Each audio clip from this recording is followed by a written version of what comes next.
Into our main event. Let's fuck shit up this week.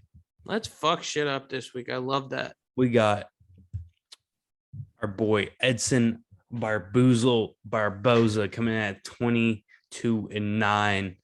He is going to be fighting in the featherweight division this time, coming at 5'11 with a 75-inch reach. He is coming off 2 wins, that beautiful KO versus Shane Burgos, and another one versus Makwan Amirkhani. I mean, if you also look at his record, Jesus Christ, this guy went through a murderous row. You got Habib, you got Kevin Lee, you got Dan Hooker. You got a body shot win over Dan Hooker. Justin Gaethje, he lost to Paul Felder, Dan Ige.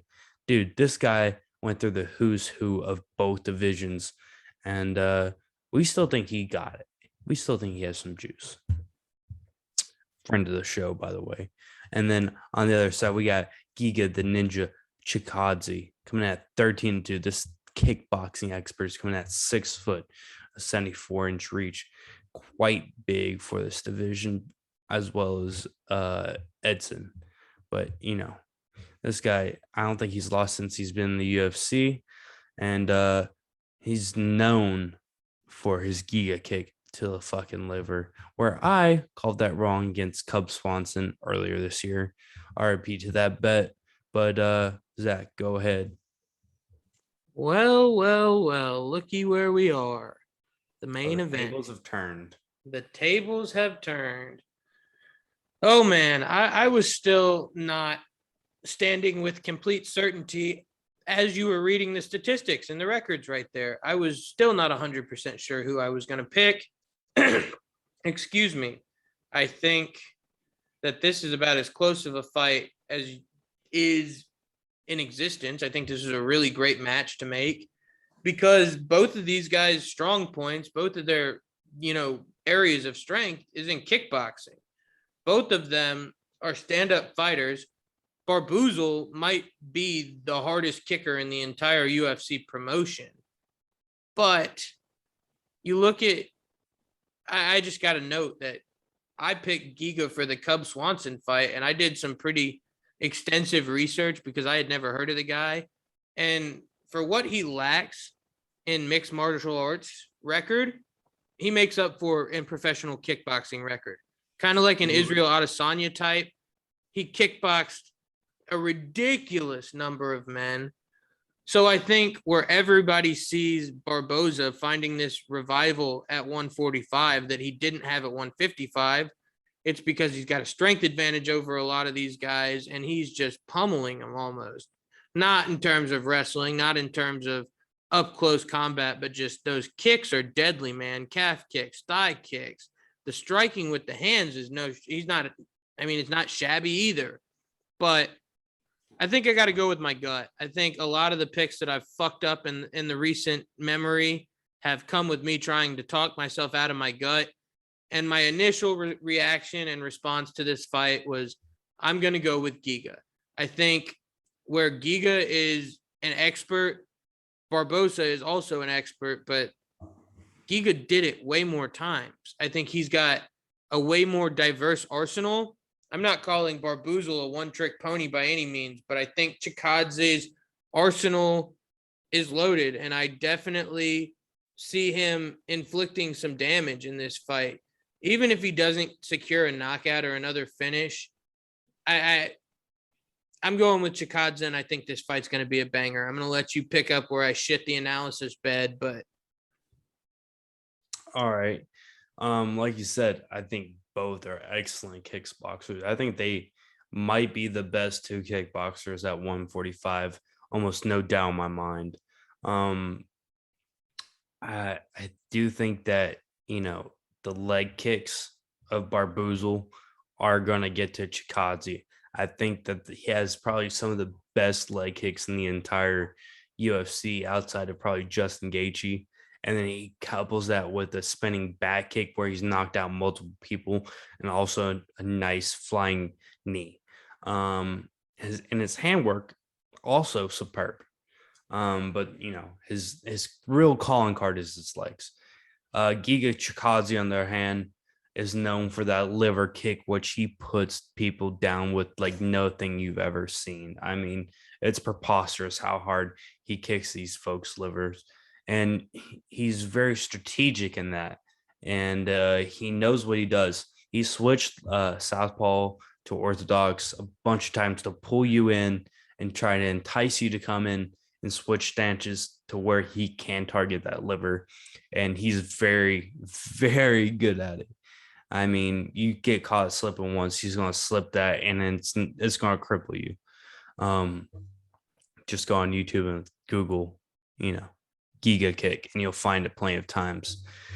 Other than that, I mean, I think Giga Chikaze can do it because of the fact that when he switches to southpaw and loads up that left kick, it's going to be coming into Edson Barboza's orthodox stance, and he has a tendency to keep his stance high, especially when he's getting targeted to the head a lot. So that's my analysis. Yeah, I think this is a favorable matchup for Giga, just in terms of one of the areas we've seen him relatively untested in is the ground game, the wrestling. I'm not sure if we can say definitively whether it's there or not, but I don't think that Barboza is going to pose that question for us on Saturday night. You never know. We've seen in the past two superb strikers. One guy might come in and try to wrestle and grapple to catch the other off guard because he doesn't want to get hit by his stuff. So you never know. I'm almost lenient to come in and say that this is going to be all stand-up war. See, I'm not, just because I think if Barboza comes out early and tries to show a wrestling attack, and maybe even early in the fight he does find some success getting Chikadze on the ground, this is a 5-round fight, and we're talking about a kickboxer who's used to going for rounds and rounds and rounds like this. So assuming his corner's worth of shit, I know that his reaction and his kickboxing skills are there. So I wouldn't be surprised if we saw Barboza try to shoot for a takedown somewhere in the 3rd or 4th round and get caught with a knee to the face. Absolutely. Well, let's get into the odds here. All right. We have Edson Barboza coming at minus 111 favorite. And his opponent, Giga Chikaze, coming at minus 103 is the best you can get him at. So basically, it's pretty much pick him. Zach? Yeah, I mean, we kind of said it. This was going to be a coin flip fight, and it seems like we weren't wrong there in that aspect. The odds seem to favor that the fight is not going to go to a decision, which I don't know. Kind of like Gage said about his stance on wrestling being a factor in this fight. I'm almost lenient to say that the fight doesn't go to decision. I would not be surprised if this was a hard fought war that went for 5 rounds and both of these guys ended up bloody and battered. But I don't know in terms of an over under where I stand on where that finish would come. So I don't want to play any of the fight will or won't start unless I'm not doing it. But Chikadze by TKO at plus 240, it could play. And then where is Chikadze by decision at plus 360 could definitely play. I'm just going to stay away from this one completely. I don't know who's going to win. If it's going to be a TKO, if it's going to, this is a minefield for me. I think Giga Chikadze is going to win, but I'm staying away from this from a gambling perspective. Yeah, I was about to say this fight in particular, unless you're just going to take the money line, I don't know if I would play the props myself either, but just looking at the big picture, I haven't sat down and thought about it yet, I'll be honest. So don't hold me to more than one parlay here, but I don't know, man. Muradov plus Petrosky plus Brian Battle seems like a pretty solid parlay to make. I'm not sure what that's going to adjust your odds to, but shit, I might make one bet on the whole card and have that be it. No, yeah, I could definitely agree with you in that aspect. I think those three are pretty much, gimmies in the win column, if we're being completely honest here. Obviously it's any given Saturday, but their opponents look outmatched.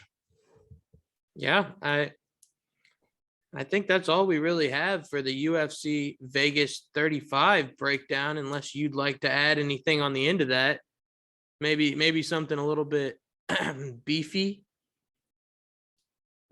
Ah, all right, let's put this in our 5-minute breakdown. Start the timer. All right, let me just whip it up. And if you guys have ever heard a calf kick experience roast, y'all are about to hear one. Ready? Let's 5 do it. minutes set. Our famous outro ending segment to the show. We're about to mentally spar each other for the next 300 seconds. So, you ready? Yep. Let's do it. All right, folks. We're going to start off with the beef Wellington. We have the Wellington beef Terman coming at minus 130. This guy fucking sucks. All he knows how to do is fucking do jitsu and wrestle, and he ain't fucking MMA world beater at it. So we call him fucking Beef Wellington because this guy might as well just be a fucking cow laying on top of you. His opponent, Sam Alvey, plus 125. A smiling fuck. Who fucking smiles when they get in a fight? Let me just pull up some pictures for y'all. Wellington.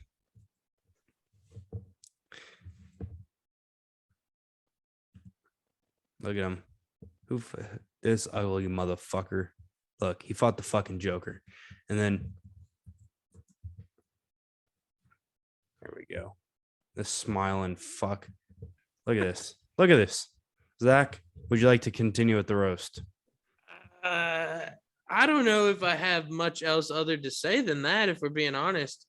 Beef Wellington needs to go reaffirm what he's doing for his career, because if you go back and watch our Cyril Gahn versus Alexander Volkov video, we basically said it, man. Beef Wellington can't throw a punch. Beef Wellington cannot do much outside of, try to grapple off of his back, which is not a very effective way to win MMA matches. And Beef gets Wellington grounded and pounded through the fucking mat. Beef Wellington got freaking doggy styled by Bruno Silva. And originally I thought that was because Bruno Silva was just really good, which he is. But Beef Wellington is just a fat lard sometimes, man. And, that's not to say that I can give much credit to Sam Alvey. The smiling fuck, as Gage has nicknamed him. He's old. He's lost more than a step or two. The firecrackers that he supposedly used to have in his hands are now like little poppers you throw on the ground on the 4th of July. I don't think I've ever said this, that I'm not excited for a fight.